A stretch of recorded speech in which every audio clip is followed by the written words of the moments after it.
Alright everyone, Season of the Chosen has arrived, and along with it we've got a new season pass, new weapons, activities and more. Ticuu's Divination is the brand spanking new exotic bow offering available from the season pass. Following on from previous season exotics in recent history, it's totally insane. In today's video we're going to bang this straight into an awesome build, turning this bow into the only one you'll ever need. So if you're hyped for this solar exotic bow, slap that like button, subscribe if you're new, and let's get into it.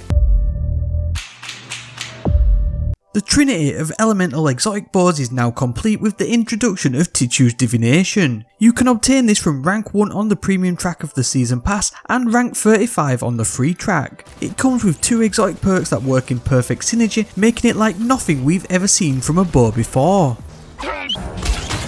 Sacred Flame is the intrinsic exotic trait, whereby hip firing this weapon fires multiple tracking projectiles. Targets marked by these projectiles explode upon death or when struck by another Sacred Flame explosion. You can track 3 targets when hip firing shown by the box marker on your enemies. These targets essentially burn with a red hue to indicate they are affected by Sacred Flame. Effectively you can just hip fire it for fun at trash ads and you'll explode multiple targets, but its secondary exotic perk really takes this exotic to a whole other level. Causality arrows will cause Sacred Flames to explode when aiming down sights, and a perfectly drawn precision hit will increase the power of this detonation. It's a game changer with this bow, and so how you really want to use it is that to hip fire your first tracking shots and then your next shot should be aimed down sights and aim for a precision shot to cause the maximum amount of impact and damage. It will wipe waves of ads with ease and do decent damage for a primary to bosses too. It's so potent it effectively turns this bow into a special ammo weapon with its damage output, which is exactly how exotic primaries should feel,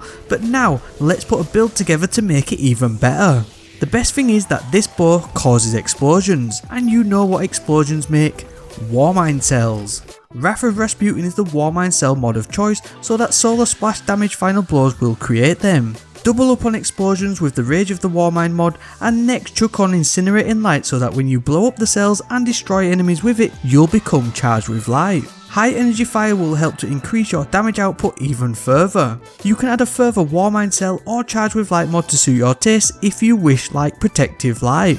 Now we're going to pair this with a Warlock Shade by the Stasis build due to the sheer amount of fragments available to us, turning this exotic Warmind Cell bow into an ad clearing monster. Duskfield grenades and the Penumbral Blast melee will help with freezing targets, with the Whisper of Durance increasing the slow effect from these. Freezing targets will grant the damage buff from Whisper of Hedrons for 10 seconds too. Whisper of Shards will boost grenade recharge rate when defeating frozen targets, and Whisper of Bonds will grant super energy too. This all combined can lead to some crazy combos, and I paired this with the exotic Gauntlet Necrotic Grips for the extra poison area effect damage it offers too on melee kills. Remember, the new seasonal artifact Bell of Conquest offers multiple bow and stasis mods to unlock, which will only enhance this build further for endgame content, including the Overload bow mod for anti-champion builds and Glacial Inheritance for refunding stasis super energy. Oathkeepers are a great shout for hunters to get that perfect draw time every time, but I honestly don't think you need it as the handling of this bow doesn't feel too sluggish. I've had an absolute blast with this exotic so far, and although its unique combat style of hip to aim down sights might put people off, I'd definitely give it a go. This bow does have a catalyst which you can obtain from Banshee in the Tower, and once complete will only improve this bow further as it will increase arrow damage with the Causality Quiver perk.